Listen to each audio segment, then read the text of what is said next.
درنو هیوادوالو سلامونه نیکې هیلې مې ومنئ. تاسې پوهیږئ چې د افغانستان د کرکټ ټیم په نړیوال جام لوبیږي. اوله لوبه یې هم وګټله او دوهمه لوبه یې د جمعې په ورځ د پاکستان سره ده.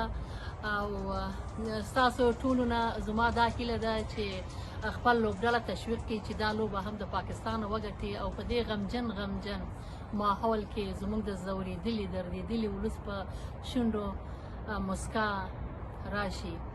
او د هغه افغانانو ورونو نه مې هم دا هیله او خواست دی کوم چې په اماراتو کې اوسیږي د خپل ملي بیرغو سره د میدان ته راشي او خپل اتلان دي تشویق کړي، ځکه چې ستاسې تشویق ډېر زیات د دوی په کامیابي کې ډېر زیات رول لري. دا مې